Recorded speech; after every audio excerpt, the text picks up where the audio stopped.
buddy.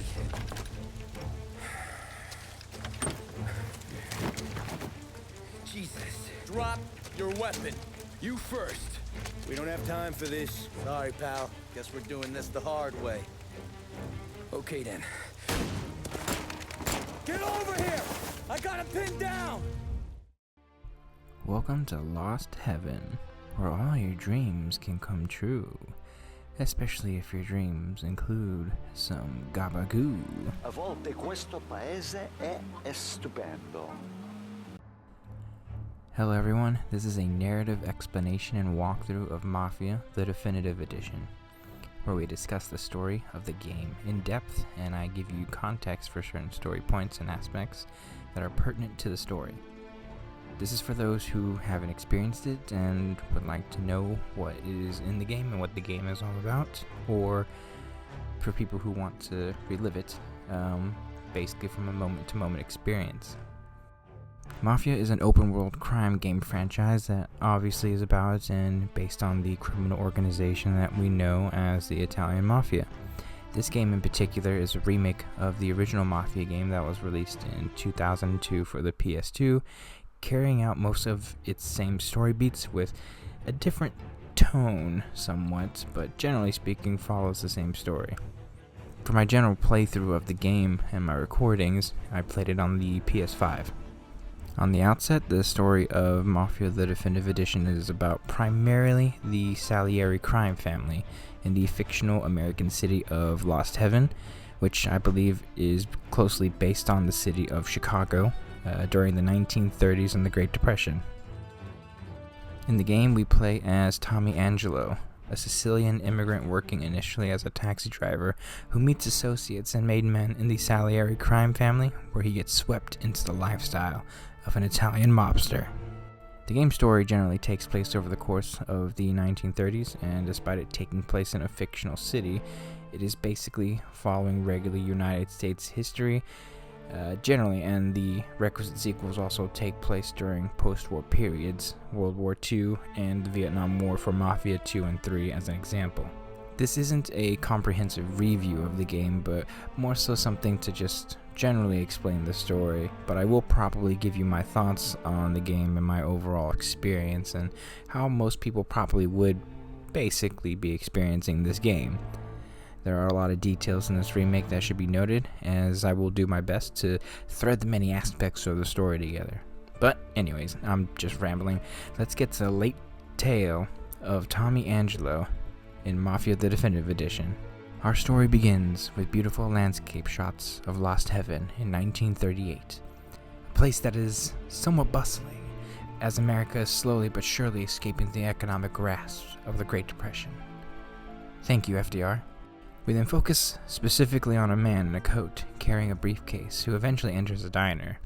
He meets with a man who looks like he's just been put through the ringer. The man in the coat is John Norman, one of the few honest cops and detectives in Lost Heaven, who is meeting with our main character, Tommy Angelo, a made man in the Salieri crime family who, at this point, is as big as it can get in Lost Heaven. John seems very no-nonsense, but he does have the appearance of a seasoned detective. He may be by the book, but also appears to be incredibly pragmatic, especially if he's meeting with Tommy, seeing the long-term game that he is playing. Tommy at this point in our story is disheveled beyond belief, but still strong despite his current state. He's desperate, but knows what he is capable of, but is also a man who knows his own limitations and knows the situation. Another, also, pragmatic person. Tommy and John are there to discuss some potential outs for Tommy, who is beyond stressed for his current situation. Norman understands this and is willing to listen to Tommy to see what effectively can be done if Tommy rats out the Salieri crime family, and if John could get Tommy a deal. Before any deal is made, though, John asks him to start from the beginning of his time with the organization, where we then get to play the game and really see the meat of this story. Now, first and foremost, I should also probably note, this game isn't a conventional open world game like Grand Theft Auto and whatnot. This game is open world, but with a very strict mission structure that is divided into chapters. That makes the game more of a general single player narrative experience more so than anything else, rather than some open world, do whatever you want kind of situation. The first mission, or the first chapter of the game, is titled An Offer You Can't Refuse, going all the way back to the beginnings of Tommy's run-ins with the Mafia lifestyle, and specifically the Salieri crime family. The year is 1930. Tommy is a cab driver who works nights as a personal preference, where he sees the mobsters Paulie and Sammy, members of the Salieri crime family, being chased by another rival mafia family, the Morellos. Tommy is then held at gunpoint by Sammy to drive them away from the Morellos, which Tommy obliges, showing a unique interest, or seeing a little fire lit under Tommy as he drives the two mobsters away and escapes the Morellos. Here, during this mission, we learn how to drive, which in this game, we do have the option for more general driving or more realistic simulation driving. It's your preference, but I thought I would point that out because a lot of my gameplay footage, my driving is pretty atrocious, and that's because it is simulation driving. Hurts like hell. It's hard, okay? Once free, Tommy drives them to the Salieri restaurant front, where he is asked to stay as mobsters out front eye Tommy. Sammy walks out, looking a little threatening, only to actually hand Tommy an envelope for money to pay for the damages for his car, and that Tommy is now on the good side of the Salieri crime family. Compensation for your services. Any damage to your car. This makes us square. I'm sure it's more than enough. Good.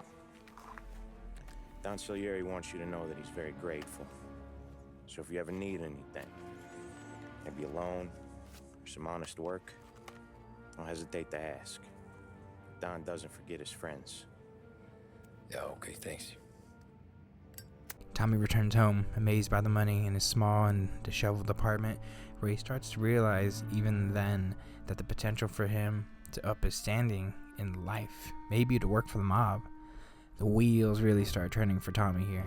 I should note Tommy generally narrates in between these chapters or during these chapters about his state of mind, giving a much more retrospective and modern context for how he felt or how he was feeling during these times. It's neither good or bad, but for those who want more context for the personal feelings of our main character and what he was thinking about some of these other characters just from his perspective, it is good to hear and good to know, and doesn't leave things to any sort of ambiguity. I also do personally want to note as well that each of these characters in this game are acted near flawlessly.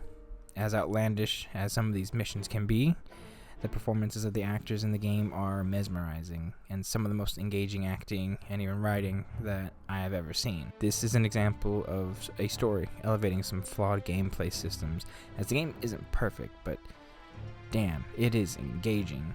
Chapter 2 is titled The Running Man. Tommy continues working as a taxi driver during the day, taking fares from various different patients who just increasingly get on Tommy's nerves. Turn that racket off! I can't hear myself think.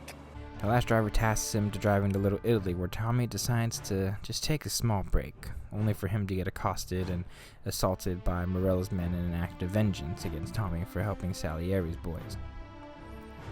Tommy escapes and goes on the run with Morello's boys giving him a good chase.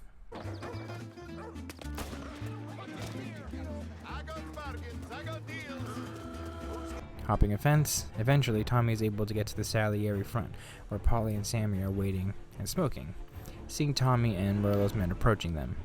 The duo stop this conflict with Paulie threatening a shotgun to their gabagoo. And maybe you ain't leaving at all. Okay then. See your boys around. Let's go, Lou. Once Morello's men leave, the mobsters then task Tommy to see the Don himself, leaving a world he would no longer look back on. Chapter 3 is titled Molotov Party. It actually continues from the previous chapter. Tommy meets with several members of the Salieri crime family, notably Frank the Consigliere and Don Salieri himself. Salieri explains that he wants to give Tommy a chance to seek his revenge, and even potentially furthering his career as a mobster. Before continuing, I do want to talk about very briefly each of these characters who are integral to the story, and all play a very different role in this narrative. We're all compelling, and even sympathetic characters in this game. Paulie is the big dumb brute with a heart.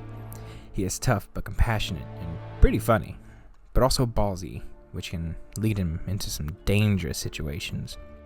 Sammy is calm, cool, collected, driven, the perfect right-hand man to achieve goals, although maybe not as moralistic as some other members, although he does blur that line a little bit. Frank is the stern consigliere, who is calculating and the most forward-thinking of the Salieri group. He proves his calculus, and you can see why he's the clear advisor to the Don. And finally, the Don himself, a very stern man. He is the definition of a strong man who is cool and collected. He is someone who shows competence that men would follow into war. Anyways, we then leave and we can actually explore the restaurant. We can meet many people in the joint. Luigi is the cook, Vincenzo is our weapons dealer, Ralphie, who is also our mechanic. We can also start getting collectibles. Newspapers, for instance, that have headlines that parrot real-life history and really continue to immerse yourself within the story. Tommy is tasked with Paulie to destroy Morello's vehicles. Once we get Molotovs and baseball bats from Vincenzo and a car from Ralphie, we drive over to the Morello's bar after learning some more of the game's mechanics, like stealth, general fighting, climbing, etc., etc. Once we do learn all these, we can then destroy the Morello cars.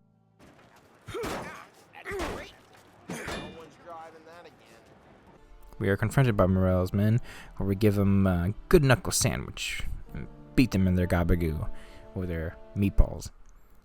I don't know what I'm saying here. We escape the bar until we are chased by cops. Once we do escape the cops, we can then return to Salieri's with a very amped up Paulie to talk to the Don about what Tommy can do for the family. Hey, boss. It's done. No trouble? Nothing we couldn't handle, Mr. Salieri. Good, good. Sit down. You see Morello? Nah, but he'll be plenty pissed when his boys tell him what happened. He's not going to be able to think straight for weeks. See, that's the difference between me and Morello. I'm a businessman. I do everything with this. Salieri gives him the chance to join and become a made man, with Sammy and Paulie both vouching for him, for which Tommy immediately accepts. The Don lays out the rules for what is going to be required of the family, and makes it abundantly clear that the one rule above all else is loyalty. All these guys in this room, they're here because they have the only thing that matters to me. The only thing that should matter to any of us. You know what that is, Tommy?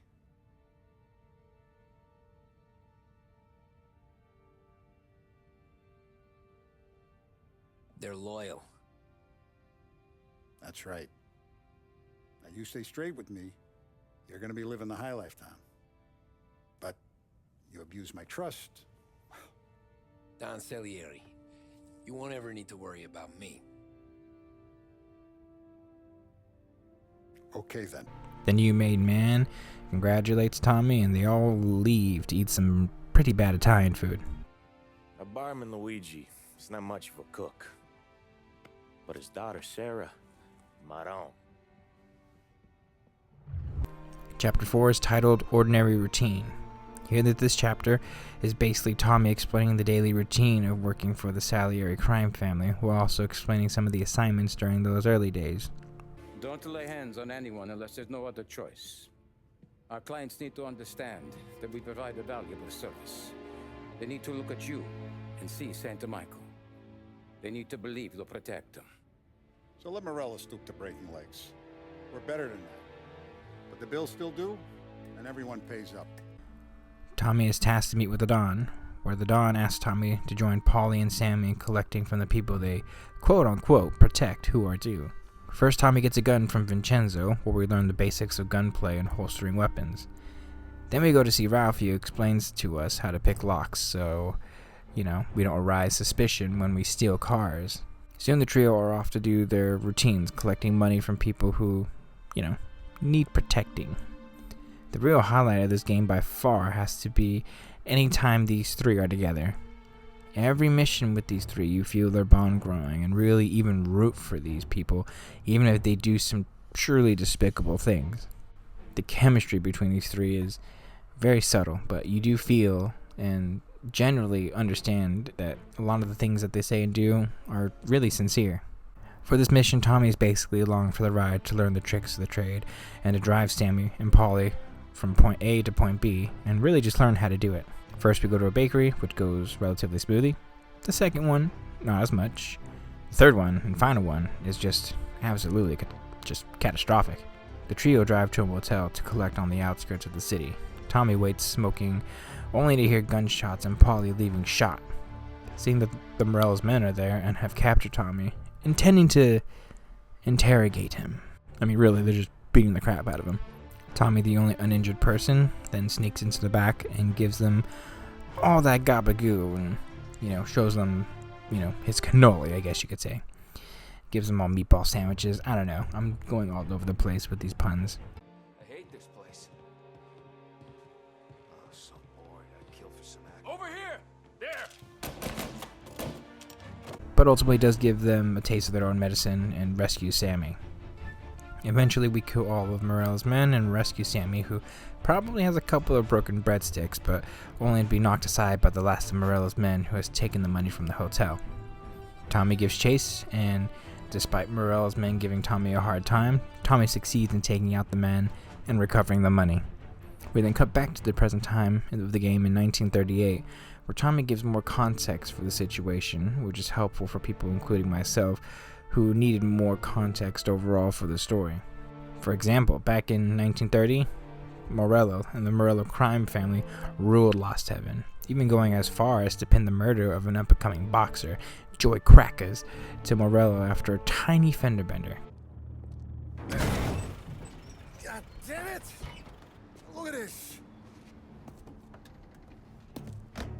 Jesus, Mary, Joseph, Tom Morello, I didn't know it was you. You're saying this is my fault? No, no, sir. I ain't never been in no accident. Oh, you're not gonna need that, sir. The tires are just fine. The grill's a little bent up is all. I mean, I got a cousin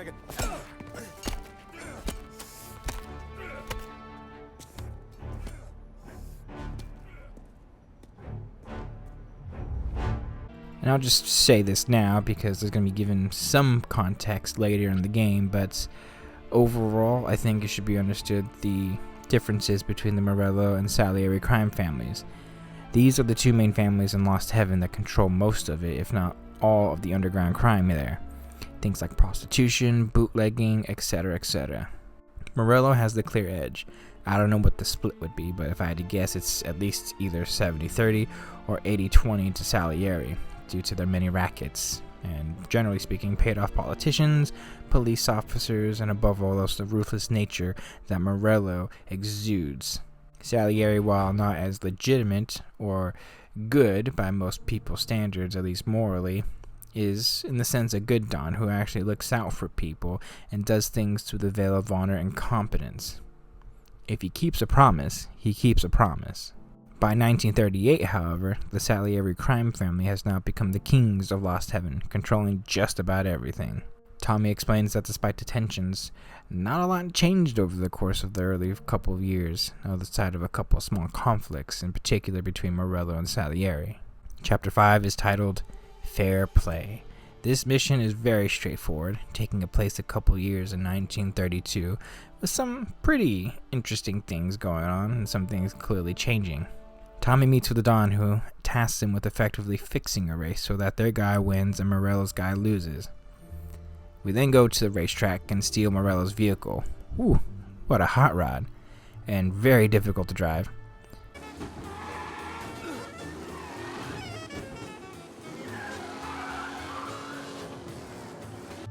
But we end up stealing the vehicle so that we can quote-unquote fix it and drive it back before anyone notices. It is also clear that Tommy is now well embedded in the family, talking with some people in the bar that, for Tommy, it really does feel like family. This mission is very simple. All you have to do is steal the vehicle, get it to the garage, the mechanic's going to fix it, and then you're just going to have to drive it back relatively carefully, but within reason. This is a pretty simple mission, and just drive it back to the racetrack before anyone notices. The next day, after fixing the car, the trio all talk, trading stories really, until Frank comes by and tasks Tommy, who is Salieri's best driver, to compete in the race. This is because Morello's men actually got a hold of the driver, the skillful young lad who was basically just the ultimate, Dale Earnhardt Jr. of his time and era. But ultimately, he got his linguini broken by Morello's men the night before. So he is tasked by the Don to effectively be the driver. Despite apprehension, Tommy races, and, at least in my playthrough, I got first placed. Just gonna humble brag here. Not gonna mention that it probably took me 15 tries to actually achieve it, but yeah, go right ahead. Now, I don't know if you actually have to win the race. I think, technically speaking, as long as you beat the Salieri guy, that's really all you have to do. I mean, I think you do, mainly because the whole point of the game is that the driver is actually supposed to be so good he's going to win all the races in spite of Morello. That being said, it is a very difficult track to actually race on, so, don't be afraid for the fact that you might fail a couple of times. And especially this game's physics engine can be a little bit strained, let's say. Once the race is over, we get paid by Salieri, who hints that we may be having a bit of a relationship of sorts with Luigi's daughter, Sarah. Sarah, by the way, a wonderful character. She's very strong, she's very stern, she's very self-assured, but when she is with Tommy, she kind of just has an incredibly quiet fire with her, and really shows her vulnerability. She's someone who's really, in so many ways, a very nurturing figure, and someone who, I can understand completely why Tommy would lead the lifestyle for her. It's more believable than ever that Tommy would do everything in his power to protect her, even going as far as to pretty much just leave the entire crime family. We are then tasked to go find Polly, who probably has had at least a keg's worth of liquor, and we have to drive him home. Remember, this is prohibition, so technically speaking, the sale of alcohol is prohibited. So this is all under the table, you know what I'm saying? Although he probably had a couple Chiantis, but yeah, anyway. When we drive Polly home, who really becomes truly vulnerable about his fears, he doesn't want to be alone, and in many ways does want a bit of a different lifestyle, yet at the same time he doesn't regret his decisions to be with the Salieri crime family. Once you drive him home, that basically ends this mission. The next chapter is titled Sarah. Having a drink at the bar, Tommy is asked by Luigi personally to walk his daughter home, as Luigi fears that the vagrants and criminals who live by might threaten her and feels more comfortable if Tommy joined her. Sarah is clearly irritated, not because of Tommy, but mainly because of the relationship that she has with her father, who does treat her with kid gloves. Some light flirting, you could say. Tommy and Sarah are stopped by some ruffians who threaten Sarah. We retaliate with a bit of a gabagoo and a brazzado sandwich and a bada bing.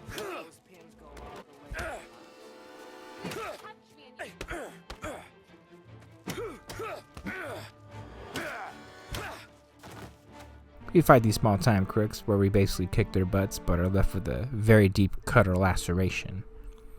Sarah then takes us up to her apartment where she stitches us up.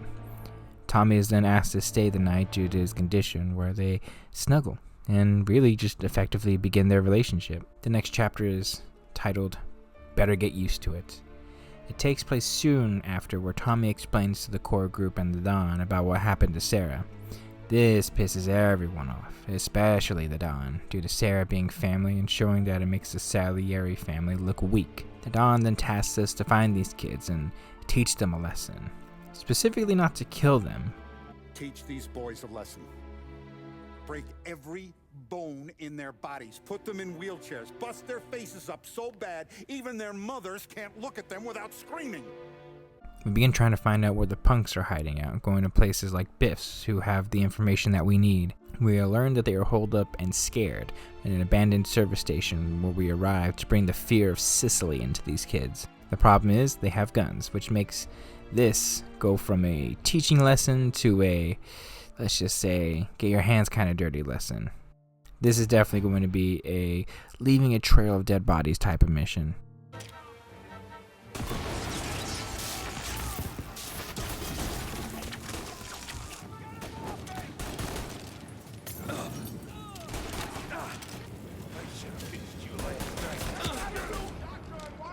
We get into a large firefight with the hooligans going through the entire service station, from garage to garage, until we see the last couple who are still alive, and really the ones who actually instigated the whole thing, escaping in a car where Polly and Tommy give chase.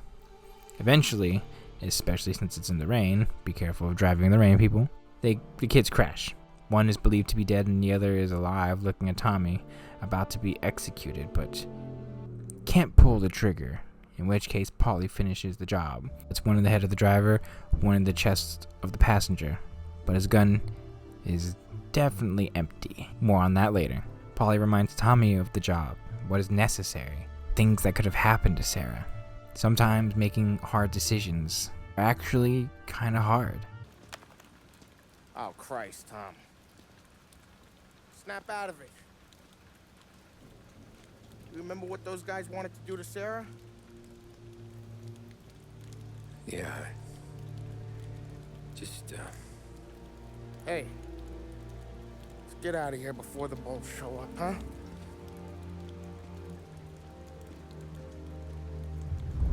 The next chapter is titled Saints and Sinners. The trio gamble, playing cards, waiting for the dawn, and Frank, who enter in a very clearly irritated mood. Basically what happened was the last two that Tommy and Polly had supposedly finished off were the two that will ultimately just make their lives incredibly difficult. Yeah? Well, he was also a city councilor's son. You want to drive a politician into Morella's arms? There's no better way than killing off his family. Christ. It gets worse. You left another guy in the wreck? Yeah, but he was dead when we got there. You gonna tell me he was the president's nephew or something? 2 in the head, Paulie. If you're gonna do a job, do it right. He made it? Yes. What happened was, one died and the other survived. The first one that died was the son of a politician who will make their lives very difficult due to the fact that he is under specifically Morello's payroll. 2 jobs. 2 birds with 1 stone kind of thing. One is assassinating the surviving kid through the funeral, which Sammy is going to be doing, and tasks Tommy with blowing up a brothel just down the street, as the brothel was going to side with Morello over Salieri. After we get equipped, Sammy talks to us and asks us a favor, which is to protect a girl named Michelle that Sammy, let's say, frequents, who may have unintentionally ratted out the Salieri operations and needs to be killed, and he asks us to spare her life, giving her money to leave the city. Tommy then drives Sammy to the funeral where the two bond and come to harsh realities about that life, the death that it could lead to. It's the funerals, Tom. That's all it ever is. All that anyone ever wants to do is point guns at the family and shoot. Again, point, there were so many funerals, I just stopped going to most of them. They're all boring as hell. That's a shame, seeing as you're always dressed for the occasion. Great gag, Tom. Write that one down. Thanks. I'll do that. Tommy arrives at the brothel and is tasked with finding Michelle and the offices of the manager and the manager himself. We ask around, find the manager, who we have to kill on the bottom floor, which leads us into a bit of a firefight with Morello's men. Michelle, leaving her calling card everywhere, is in the room 208. We go to her and we threaten her with the fear of God, basically. Losing a lot of money because someone can't keep their mouth shut. I was just bumping guns with some of Morello's girls. I didn't mean nothing by it. Tommy gives her the money and basically tells her that she does have a guardian angel in Sammy, who wants her to leave town and never come back. We now have to reach the manager's office and blow it up. We have to go through so many floors and just an entire army of Morello's men. But eventually, Tommy arrives at the office and plants the bomb, realizing that the cops have arrived, and decides he's going to jump out of the window to the next building just before the bombs explode.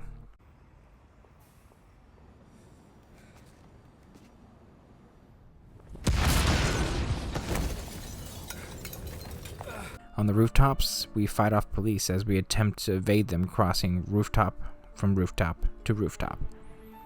Eventually, we do find an off-ramp at the church, ironically, where we enter through the back entrances, where Tommy takes a peek to see if Sammy has done the job, only to be snitched on by the father, who outs Tommy, leading to the punk escaping with no sign of Sammy. Tommy gives chase throughout the cathedral, getting into a firefight in the house of the Lord, but eventually we do lose him, and Tommy is pissed piss at the father until the punk catches us off guard, only to be saved at the last second by Sammy.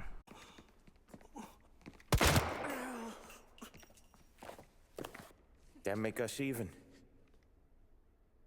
Then we do some casual threatening of our father before leaving. Outside is chaos, as police have surrounded the cathedral, forcing us to steal a car. There's a hearse right out in front if you want to be ballsy enough, but really any car will do. And all you have to do is just escape the police before returning home.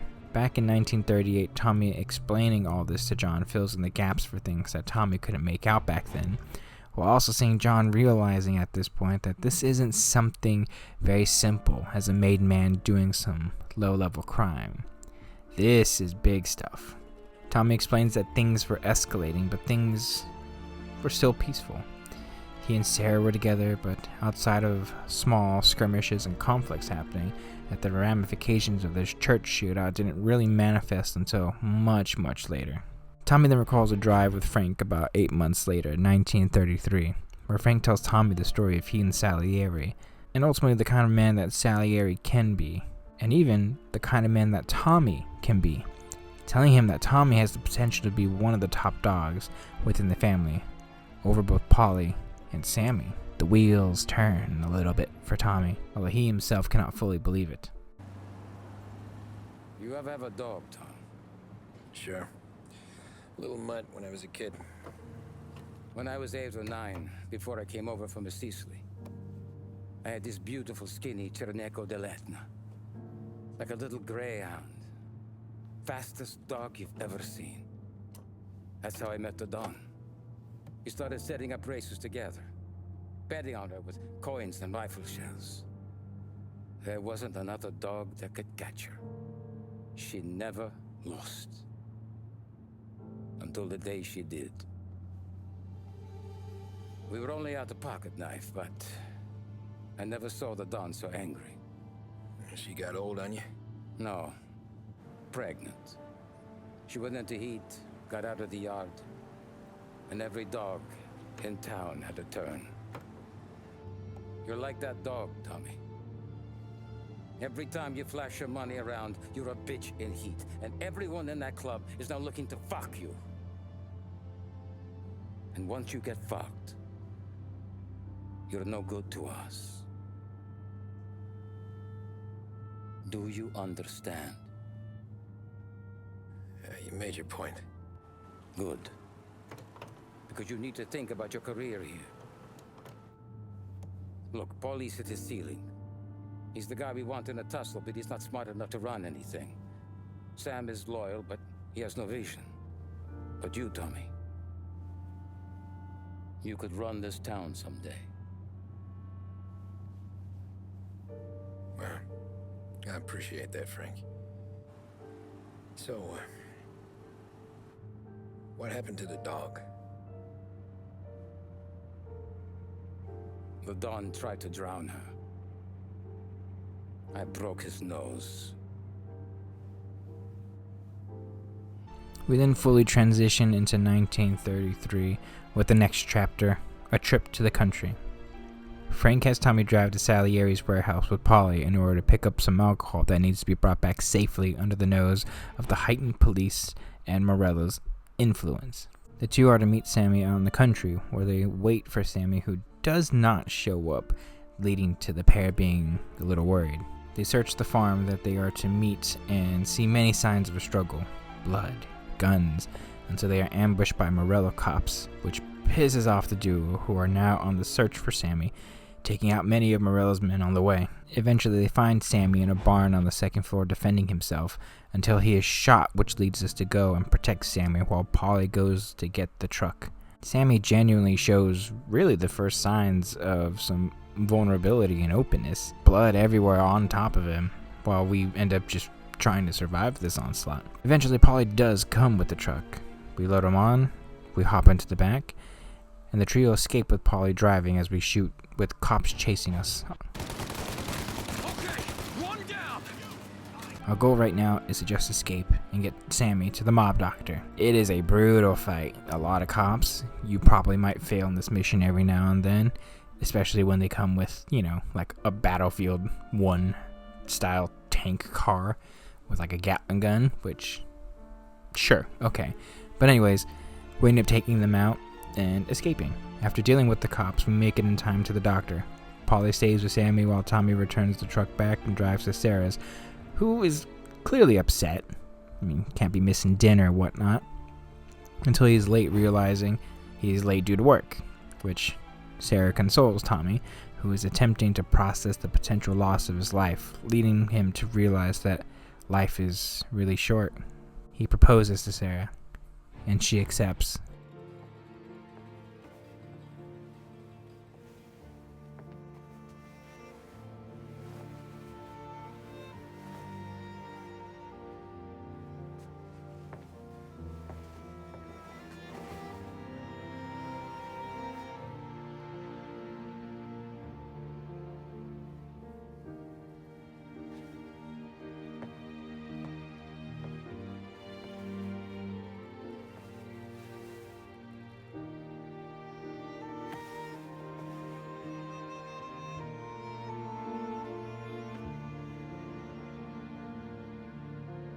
Marry me.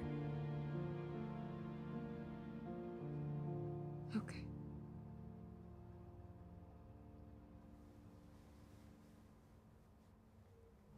The next chapter is titled Omerta. We meet with the Don in a nearby park, who tasks us with a very specific and delicate mission, as the Don believes that they are betrayed, and that they are betrayed with their money, their secrets, by none other than Frank himself, who has strangely gone missing. The Don reflects on his friendship, telling the same dog story with a different ending. Basically, we are tasked with finding Frank and making sure he sleeps with the fishes, much to our own disbelief. But why? I don't know. I'm sure he has his reasons. Maybe he's still smarting over the dog. But when you tried to drown? Yeah. Same one I shot after he wouldn't let me sink her. This mission, we get a car, and we pretty much just have to go on a bit of a wild goose chase to find Frank. We start by asking around. First, we go to Biff, who then takes us to a guy named Little Tony, to then basically a federal safe house where we find Frank in our own disbelief as he's heading to the airport. We then have to tail him. The airport itself is heavily guarded. We enter in our attempt to assassinate Frank. In this, you can really just do this however you want to do. You can go stealthy, guns a-blazing. It doesn't really matter for the outcome of the mission, and I personally like shooting guns.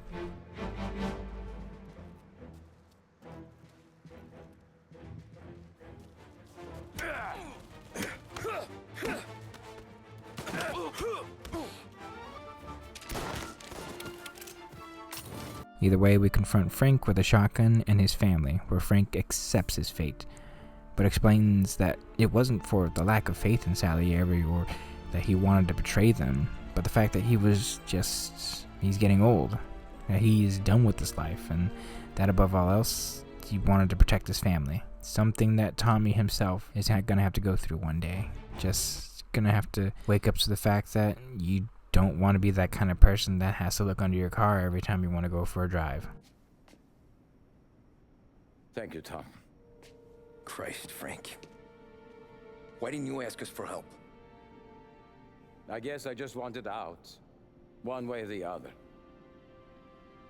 I'm tired, Tommy. Tired of lying to my wife.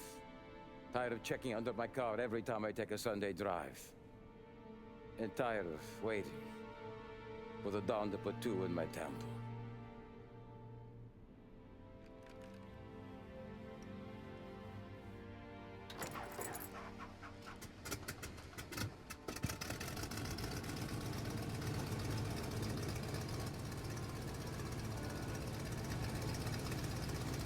God damn you, Frank. Tommy, facing a dilemma, ultimately decides to let Frank and his family go as long as he completely disappears, which Frank happily obliges. The rest of this mission is basically us going to the bank, retrieving the lockbox, and then really just a bunch of mini montages showing that Tommy burns down Frank's house and Salieri holds a funeral for Frank. I got the books and covered my tracks. Salieri never asked any questions. In fact, apart from the funeral, I never heard him talk about Frank again.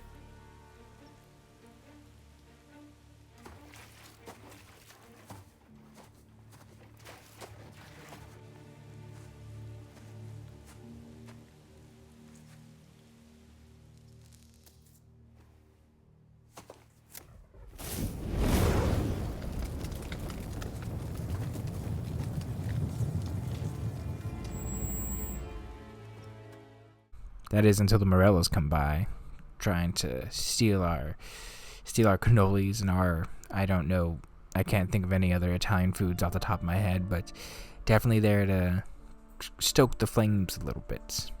They have a very tense conversation as Morello wants to quote-unquote pay respects to Frank. Salieri looks on as the Morello family leaves, and this mission ends. He's a good man. Smart. Loyal. Loyal to his wife. His kid above all else. There must be some kind of honor in that in you. Maybe. But I'm still looking at this headstone with his little girl's name on it. It's a hell of a thing. The next chapter is titled Visiting Rich People. This chapter is the first chapter that we really see Salieri ramping up the tensions after Frank's betrayal. He tasks Tommy with basically going after the politician that has it out for Salieri, and tasks us along with a very, very Italian man, Salvatore, who is so Italian he makes Mario look like, I don't know, just whack. He is a safecracker, and it is our job to break into the politician's villa and steal the information that Salieri needs that ultimately will give them leverage and bring them down. After a very long and interesting drive, Yeah. This is gonna be a long night for the both of us. Ah, Cristo Santo. we eventually find the villa and take down the guards, steal the information from the prosecutor, and escape Morello's men before dropping Salvatore off. This is a very straightforward mission. Basically, just have to silently take out all the guards there, go into the house and just find the safe with the correct painting, which is usually on the second floor, and then just have to shoot our way out and escape the police. Sure. Show me what you can do.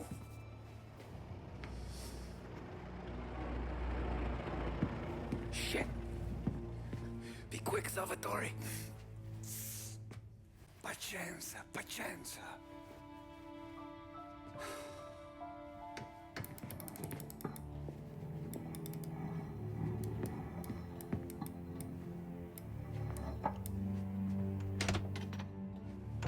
Nice work, scusami. Cura! Ed è collegato all'allarme! What? Intrappolato! Doesn't matter. Come on, we need to get out of here. Good night. Night. The next chapter is titled A Great Deal. Salieri and the family are slowly getting down on hard times, unfortunately. I guess you could say they are just kind of running on fumes in terms of money and are a little bit of just desperate for the most part. Paulie has a deal lined up with a bootlegger named Gates, who's willing to work with Salieri due to Salieri being far more reliable than Morello for the most part. Again, you'd want to do business with a guy that's not going to break your neck, basically. Agreeing with Paulie, the Don then tasks us to basically go to the meetup in a parking structure. Here, we meet Gates, the good southern boy, who, if nothing else, is a very deeply committed person. Oh, damn it, Paulie! No! It's okay. Oh, what? I told you we gotta make it look like a proper robbery. Damn thing's gonna be crooked by the time I'm done with this city. Don't worry, pal. With all the dough you're raking in, you're gonna be able to pay for a new one. After the theatrics, we then get ambushed by Morello's men and must help Paulie and Sammy with getting the shipment of booze out of there. First, we have to just really fight our way out. Just Morello's men keep showing up, gotta gun them down. Actually, at one point we have to go and just put out a fire. So you could technically say there's some firefighting opportunities within this game. Eventually, we do have to escape the parking lot, so we get into a car and fight with more Morello's men until we lose them, and make it back to the warehouse where the Don gets a taste and really likes what he is tasting, solidifying this deal. Excellent. I'll work out the details with Papa Gates. But once we're running this Kentucky Brown, we'll be back in brass buttons. Good work, son. I'm proud of you. I'm proud of all of you. Saludo! Saludo! Back in 1938, Tommy explains to John that once Prohibition ended, things were rough for a couple of years, but eventually the family got back on their feet, and actually, really the reason is because they actually invested in a couple of actual legitimate businesses, proper businesses. And things, unfortunately, for Morello were not looking as hot. And a lot of the businesses that they were doing legitimately were cutting into Morello's profits. Tommy explains that things were really just escalating. That is until 1935. Christ. That was the missing piece. What was that? Morello was always winding us up, but he never did anything that might start an all-out war. Learning Salieri was building his own bench must have finally tipped his scales, because in 35, he hit us with both barrels.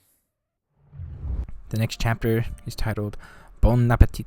This chapter starts with Tommy talking to Luigi until the Don arrives and asks Tommy to drive him to lunch and join him, as his normal driver is out sick. Wink wink. Tommy and the Don have a nice little chat, little drive. They arrive at the nearby Italian restaurant, where it is also clear that the Don has some bigger intentions for Tommy. I'm glad you're off the roof, Tom. Sarah threatened to leave me if I didn't dry out. I know. She told you? No. I put her up to it. Drunkards get sloppy, Tom. I didn't want you to make a mistake we couldn't live with. Before they could eat their gabagoo, or I have no idea actually what they're eating, but effectively they are ambushed by Morello's men, who fire Tommy guns and throw a grenade into this building. What the hell? Morello! Bastard could have at least let me finish my wine. Hey, Salieri! Come out of there and we'll make this quick. Smoke him out, Joe.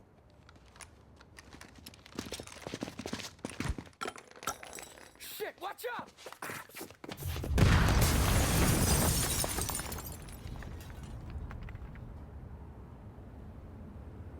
Oh my goodness, what a crazy game. The Don is saved by Tommy's quick reactions. The Don, pissed beyond belief, grabs a shotgun where he provides covering fire, allowing Tommy to flank the men. After a pretty fun firefight, the Don, pissed beyond belief, and finally safe, thankfully, realizes that it was his sick driver, Carlo, that is the reason why he was almost killed. We go to see Carlo, who is canoodling with the lady friend and is brutally assaulted by the Don, but escapes, forcing us to give chase. We have to jump through all these buildings and just a bunch of parkouring events here. But eventually, we do reach the end where Carlo has to try and climb a ladder, and we just bada bing. The Don arrives with fire in his eyes and just stomps Carlo out until he is completely unrecognizable. Salieri is pissed. This is war. We then get to see Morello and his brother confirm that it was them. The next chapter is titled Happy Birthday. This chapter is effectively in the middle of the mob war, where we get to see the ramifications of what's going on. The Salieri front and business appears closed, all boarded up, and mobsters with guns everywhere are just on high alert in every sense of the word. We go and meet Salieri and the group upstairs, where they plan their next move. Basically, they have a golden opportunity. The Don sees a chance to take out the politician who has been just a complete thorn in their side for years. This would be a very crushing blow if we could actually take this guy off. This guy is having a birthday party on a ferry boat and will be out in public and in the open, as he, since the beginning of this war, has been relatively quiet and, giving the people the slip for the most part. Tommy is tasked with basically sneaking onto the boat party with Paulie and Sammy's help and killing the man and escaping before the police arrive. Tommy understands that this is a little difficult, assassinating a politician and a figure, I guess you could say, that is very public, but Tommy sees what's going to happen and that this is a good move. And despite being a little skeptical, we proceed. Eventually, we have to arrive to the pier, where Sammy has gotten us a delightful sailor's outfit, and Paulie lays out the plan that he has secured a getaway boat. They all realize this is very, very dangerous, and that there is a very real possibility that Tommy doesn't make it. On the boat, in our cute little sailor outfit, we basically are tasked with doing what our job's supposed to do, which is cleaning the boat and, finding our way to a bathroom. You see, there's a gun hidden for us to use there, a small little snub nose, but ultimately we can, go find the bathroom, get it, although we are almost caught and have to, bada bing this guy. Once we retrieve the gun from the bathroom, we have to make it to the top of the boat. Our goal right now is to wait for the perfect time in public to kill him, because this has to be a very public murder. In order to do that, we have to wait until the fireworks go off, and then bang, he dead. Once the fireworks go off, well, bang, he dead. For the fireworks, huh?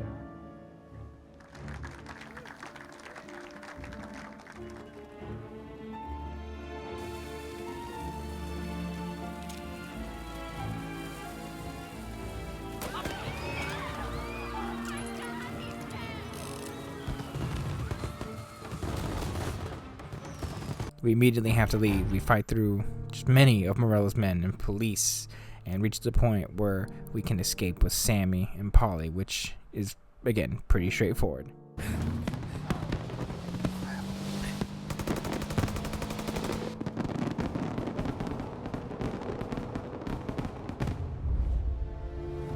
This chapter and the next couple chapters, I should also note, are just primarily and specifically devoted to the war itself. The next chapter, you lucky bastard, begins with Sammy and Vincenzo chasing the Morello's brother, Sergio, only to fail, letting him get away.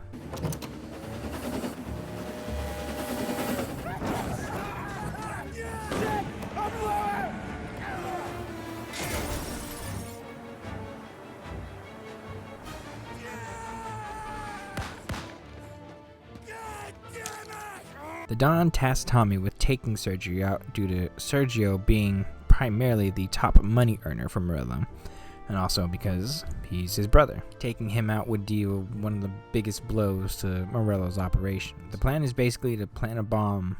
We have to drive to his home and sneak onto his property and plant the bomb, escaping to a nearby payphone to talk to Sarah while we watch the explosion.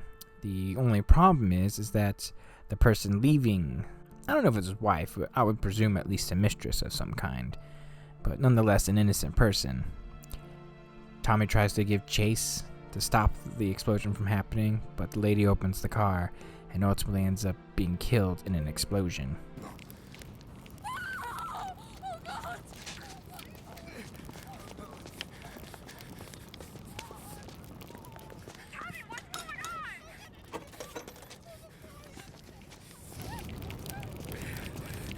We can hear Sarah freaking out, but Tommy hangs up and calls Vincenzo, who says that they actually have his location, which is a nearby diner, and he is to meet Sammy and Paulie there. Swiftly driving to the diner, we can meet with Paulie and Sammy, who just give us a fun opportunity and give us a Tommy gun.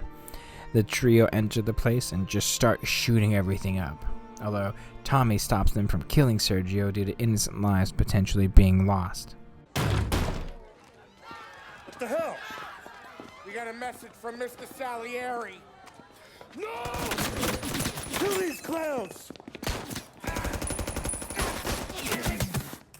Sergio escapes, with Tommy giving chase on a motorcycle. We chase and chase and chase until the pair reach the pier storehouses, where we fight literally legions of Morello's men, including Some of the most annoying enemies in the game, these snipers, just, oh my goodness.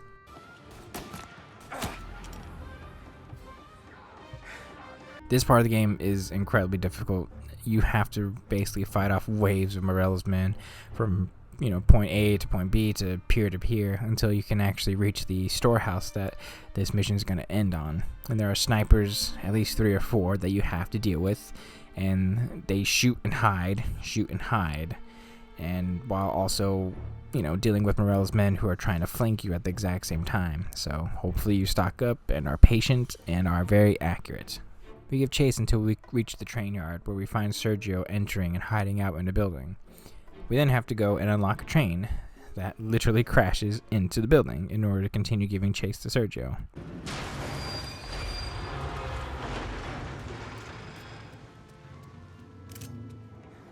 We fight some more bad guys who are more willing to throw Molotov cocktails at you, so be ready for that. But eventually we reach Sergio, whose luck has largely run out, being trapped in a room with an incredible amount of flammable material that almost just doesn't make a lot of sense. But anyways, we light the fumes on fire and kill Sergio once and for all.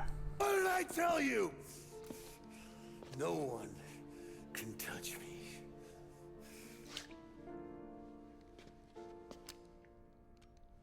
You ain't that lucky, bastard.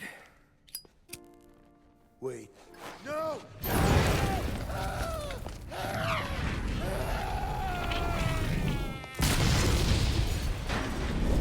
The next chapter is titled Creme de la Creme.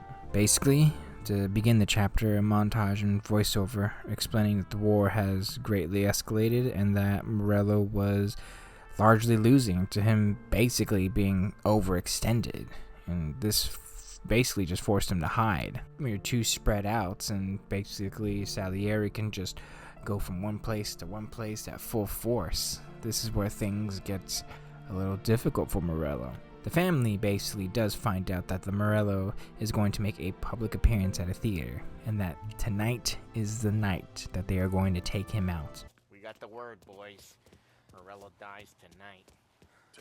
This is going to take the 3 of them, Sammy, Tommy, and Polly. They load up, get ready, and head out. Arriving at the theater, Morello sees them and escapes the trio as they give chase in truly one of the more frustrating car sequences and driving sequences of all time. Seriously, I'm not proud of it, as I had to repeat this part a total of 13 times because it is very difficult to drive in simulation driving, and in order to basically just catch up with them, you're gonna I can't. You have to drive at full speed, and if you have to go down an alleyway where you just make one minute turn, I don't know. I'm going off track. Sorry.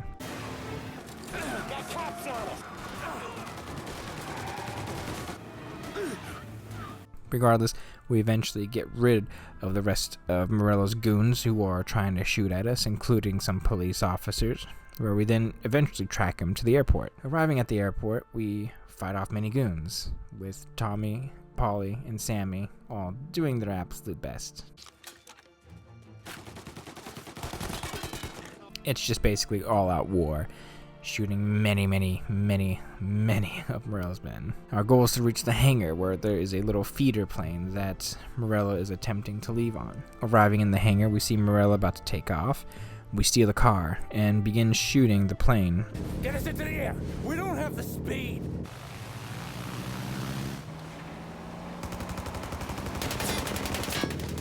Take us up!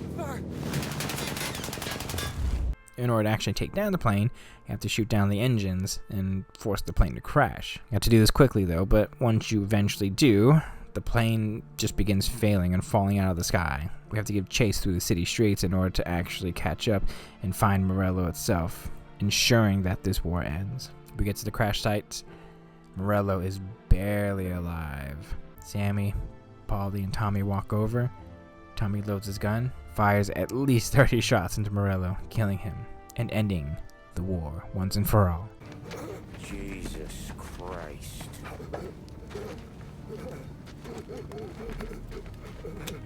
Bastard's daddy doesn't even know it yet.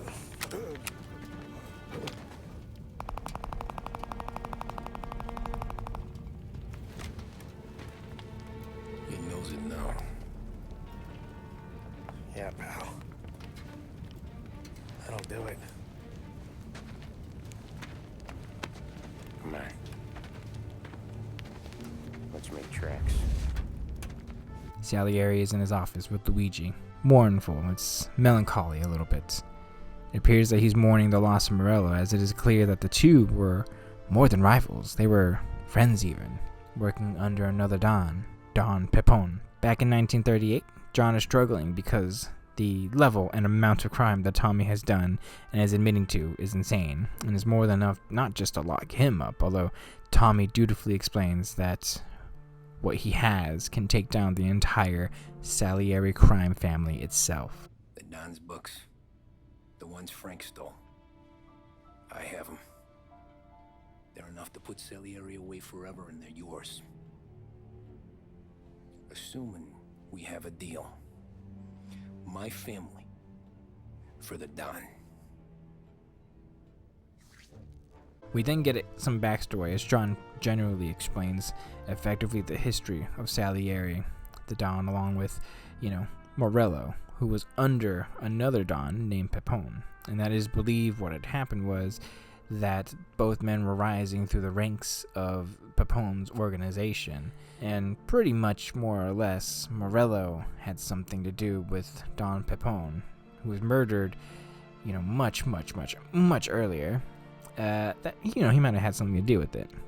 And from that point on, the two, who had become brothers even, were effectively just enemies and rivals. That there was a bit of a power vacuum, that the two would create their own families and begin the struggle that would lead to the culmination of the war. Because of this revelation, Tommy reveals his personal intentions for snitching, saying a man who was a cabbie and now a father living this life is dangerous, and not just for the obvious, but that even your closest friends, who you'd call brother, might stab you in the back. That even having a fun night with the boys, he'd ponder what someone like Sammy even could be whispering to the Don. There's never a moment of peace and never a moment of levity. After Morello, Salieri was beaming, thinking we ran the whole damn town. Me, I was just happy the war was over. But then I got to thinking about something. What good was all of Morello's money if it couldn't protect him from a regular Joe like me? Cabbie, for Christ's sake. It only got him one thing. A great big bullseye in his fucking forehead. And that thought, it just kept turning round and round in my head until one day, I'm looking in a mirror. I start seeing a bullseye too. Right here. Dry your tears of the water hundreds, do you? I wasn't about to give up the good life, I know that. I just told myself that I was smarter than Morello. That I wouldn't turn around one day and find Paulie or Sam pointing a gun at my head. The thing is, you don't see it. When you're out on the street, scrapping, fighting for your life, then the guy next to you isn't just your partner, he's your brother. You'd stick a knife in someone for your brother, right? But at night, you lie awake, wondering what he and Adam were whispering about behind the bar. Wondering if your best friend is hungry enough to betray you. The next chapter is Election Campaign. This takes place far more recently in 1938. At this point, many rackets are divided by the made men in Salieri's organization. Tommy meets with the Don to give the guy's share of the rackets to Salieri, noticing Paulie's is a little light, and that Tommy will cover his share. Salieri does warn him to not do that again before giving Tommy a very difficult assignment, which is, again, assassinating another politician. This time, an up-and-coming politician, a senator who will crack down on crime. The plan is very, very elaborate, but for Tommy, this is just another day on the job. First, Tommy has to go get a key from Vincenzo and is told he's going to have to go to a prison and take a shot on a guy at the top of a watchtower during a speech and campaign rally at a park. First, making it to the prison, it is run down, just completely taken over by degenerates who have taken the prison, forcing Tommy to enter via the sewers. And upon entering the prison, we have to kind of just make our way and navigate through this maze of a prison, but if you can follow your map, you can kind of figure things out and follow, the little clues on the walls that will lead you to the actual watchtower itself. Eventually at the watchtower, we make it all the way to the top. Now, we only have one opportunity really to make the shot. Technically, we have more, but it's going to be very difficult to make the other shots once you take that first one. So hopefully you just one and done. Tommy grabs the sniper rifle, takes aim, and shoots the candidate before attempting to escape.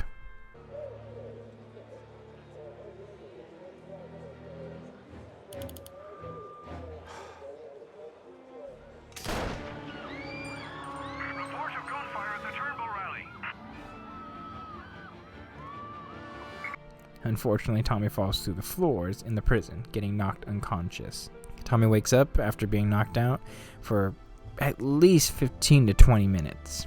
Tommy comes to and is forced to escape the prison that is under severe police presence. There are many ways you can go about this, but your goal is to effectively escape to the front of the prison or to the area that you first arrived at. In order to do that, you're going to have to take out a lot of cops. The first couple, until you can get a gun, is really just silent, attacking and whatnot. God, I'm getting tongue-tied right now. Now, once you do make it outside eventually, after going through the same maze, you have to escape the incredibly difficult police presence. And I am talking about incredible police presence. You're going to have to go from car to car effectively because they're going to either gun you down or immediately see you, and it's best to try and find a location and place to hide out, or just keep driving until you can completely avoid them and get into another car in order to basically escape the police. Once you do, you kind of just go home. Tommy at this point now lives in the suburbs and talks to Sarah, who talks about the politician he literally just shot, and the two have a very subtle but deep conversation about his actions and the consequences of those actions that may lead to him being remembered not just by the world but his family as well. This hits home for Tommy a little bit, and the wheels begin turning. Tom, don't do nothing you don't want to be remembered for, you hear me? Probably too late for that. The next chapter is titled Just for Relaxation. The trio and the Don are together again, smoking some high-quality cigars, and are tasked with smuggling these illegal cigars by the Don. The cigars are traveling with hidden diamonds, and they are stored in a federal storehouse. The thing is, though, Tommy and Polly have reservations for numerous reasons. One of them being that they would be stealing from a federal facility, and, that's life in prison. And two, why diamonds? I mean, they are financially lucrative, not to deny that, but what is the specific special appeal that is going to make this an actual kind of just worth it or justified operation? The trio have really just one of their most tense conversations, as Paulie is clearly having reservations about the plan, but also shows signs that he wants to really break out on his own, signaling that he has plans for a bank heist that Sammy and Tommy immediately squash, as the Don would never allow it. Sammy begins really looking a little different. He looks a little fierce and stern, while Paulie looks the complete opposite, as he looks very passive and nervous. You really feel time in this world and in this life really taking a toll on these men. You got your head together. Yeah, sober as a priest. That's what I'm afraid of. Hey, quit busting my balls. I'm good.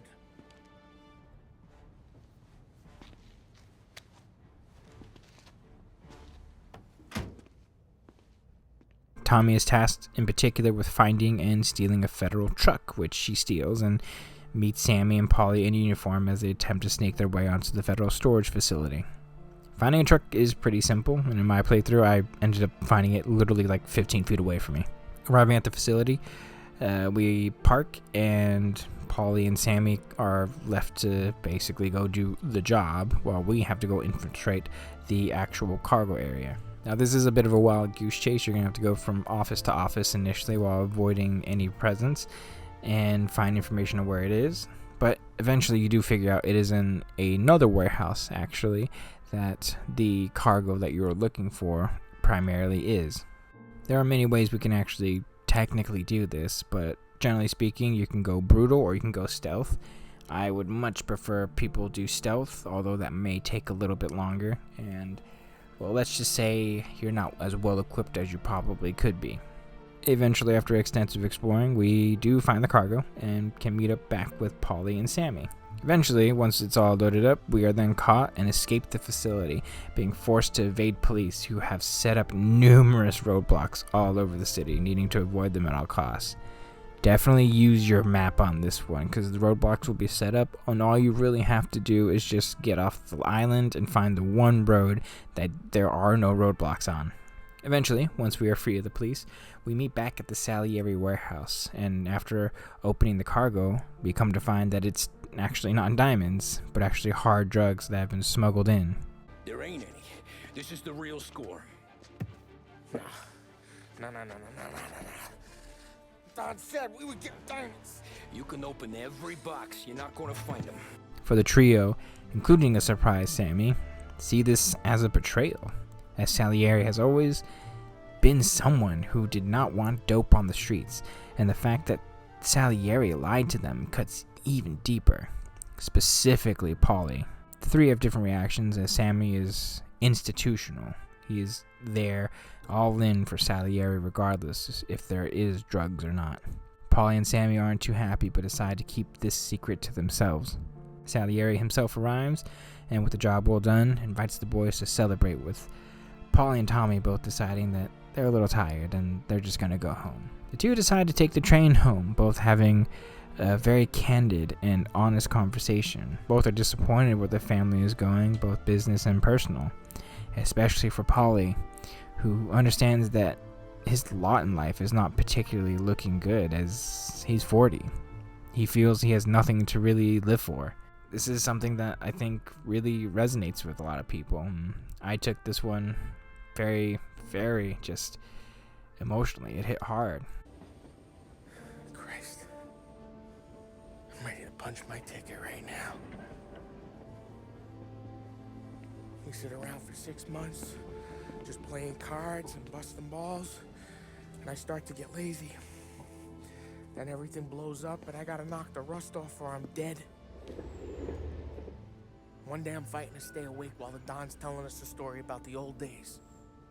One I've already heard 100 times, and the next day I'm getting shot at, trying to keep from shitting my pants.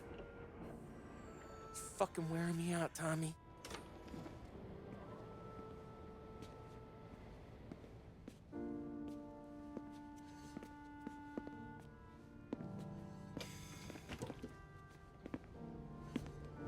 So you're looking for the big one, though?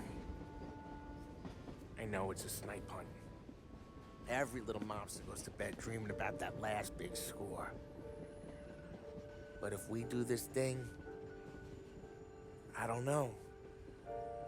Might be just enough to get me a little pizzeria or something, you know? Sure. But if we're doing this, we're waiting until things calm down. You're already hooked, pal. Maybe. Tommy being there for his friend and seeing the money they could receive from Paulie's idea, because he wants to rob a bank. He wants to do a real heist. He wants to break out of this life. He sees this as a retirement.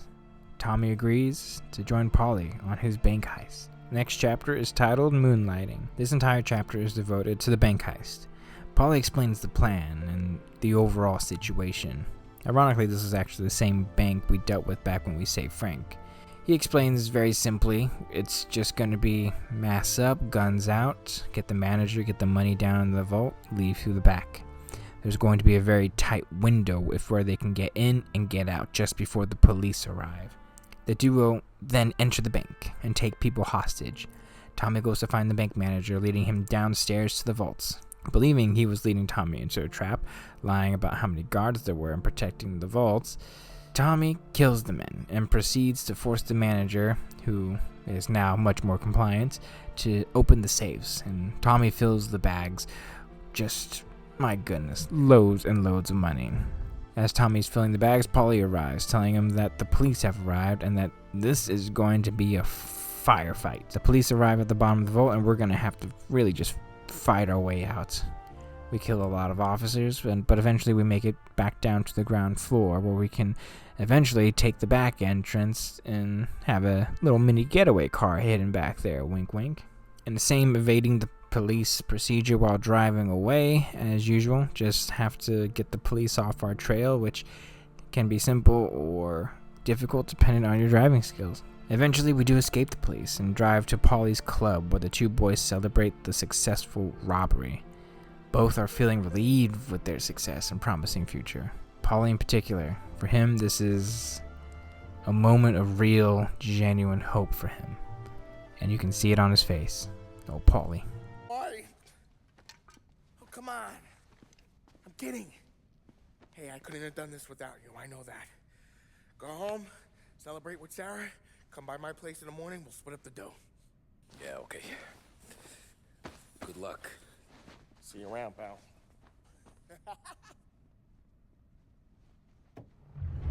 The next chapter is titled The Death of Art. The next day, Tommy and Sarah talk in the kitchen, where Tommy feels relieved for the first time in years.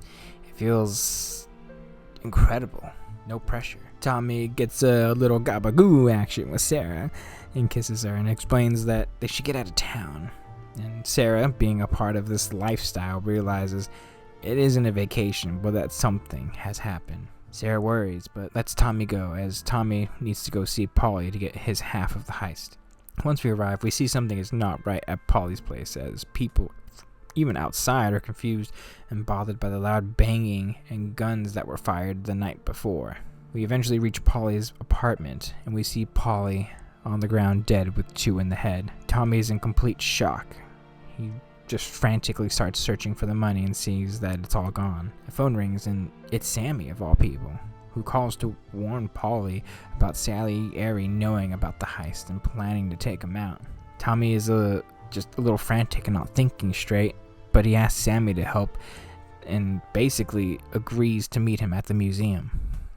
He's dead. I'm looking at him slumped over in a hallway, torn a fucking skull. Oh, God. I was calling to warn him. About what? Jesus Christ. I owe you fellas my life 3 times over. Warn him about what, Sam? Salieri. He found out about the bank job. You're in deep shit, Tom. You gotta disappear. Okay. Okay. I just need some cash to get me and the girls out of town. Can you swing that? Sure. Anything, pal. You want me to come to Polly's? No, I can't stay here. Meet me at the city gallery. Yeah, okay. Keep your head down, Tom. I'll see you soon. And, thanks, Sam. I always pay my debts, Tom. You know that.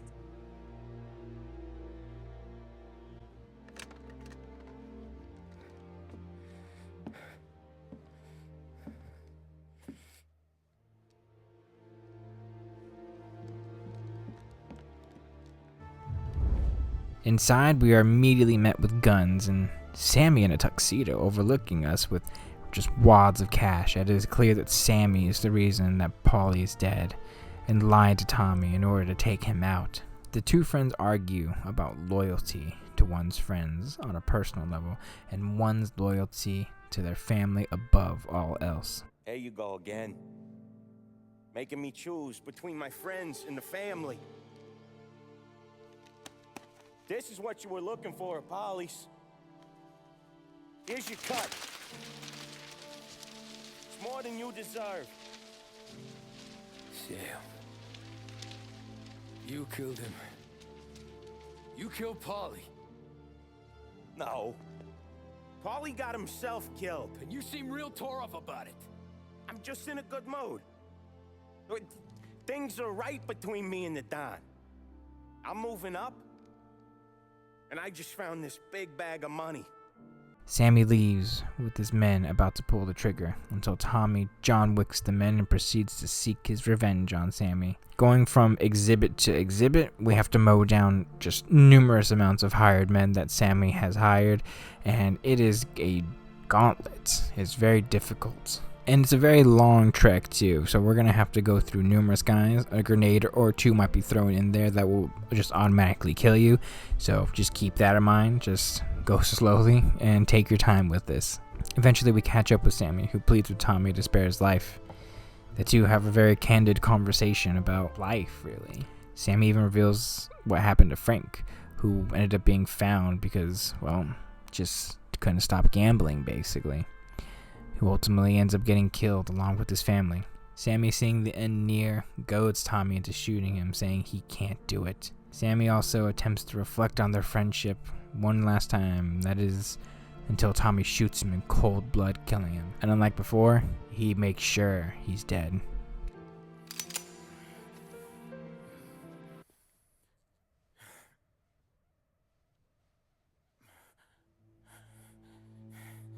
You can't do it, can you? Always that little voice in the back of your head. Maybe sounds like your baby girl. Or Sarah. Always telling you not to pull that trigger. And you can't make up your mind. It's getting easier every time you open your fucking mouth. We sure had some laughs, right? Remember that time? Me, you, and Polly.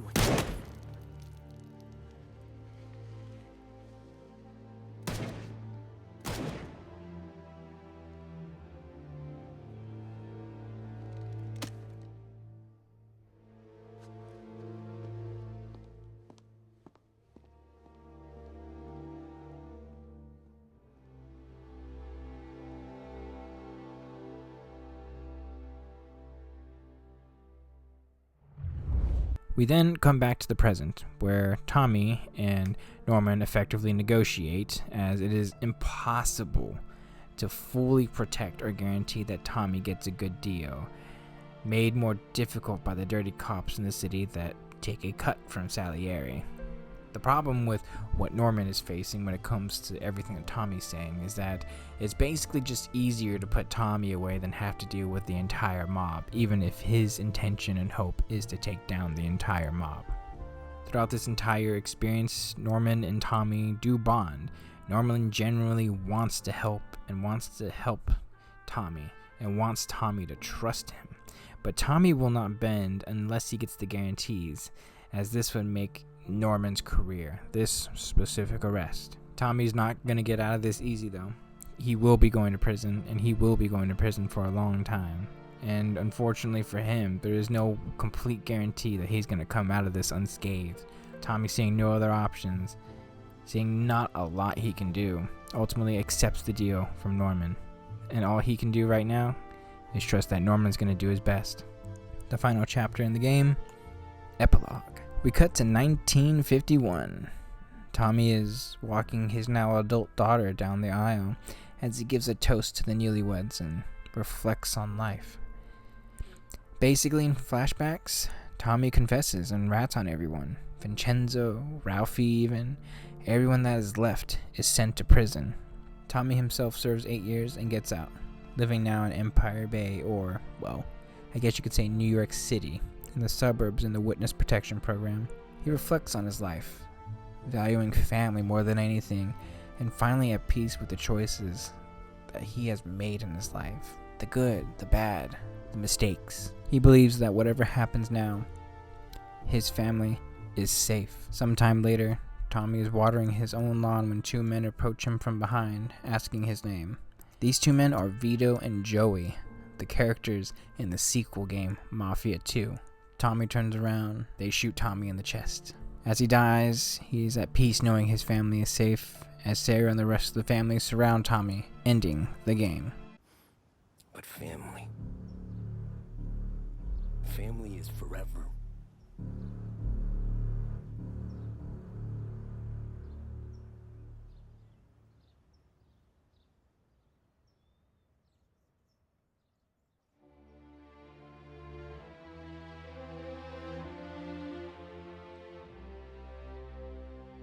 I will say that games like this make me truly appreciate the art of storytelling. Even stories that are more cliched or more conventional to a point, I always appreciate because it's usually entertaining or relatable or just something that drums up emotions that are unfamiliar to the average person.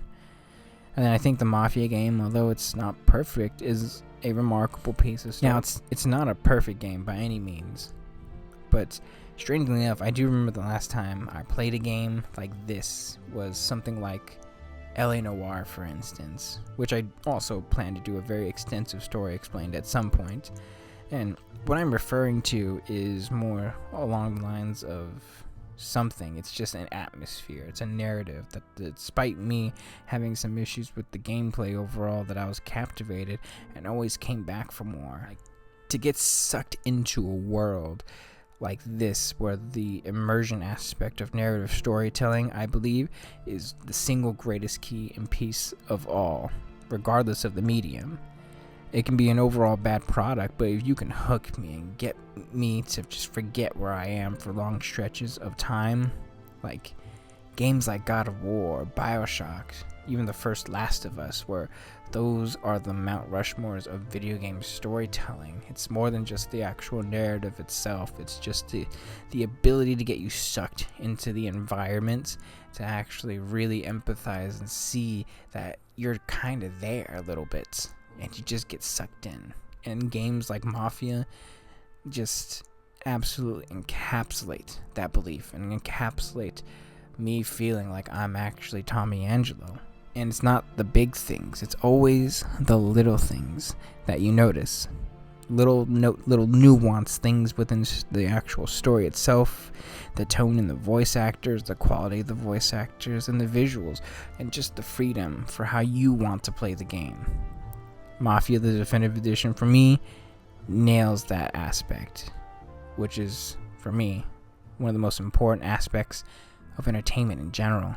Thank you guys for watching this. I plan to do a lot of these, so if you do like this, please do give this a like, give this a thumbs up, give this the gabagoo, like and subscribe.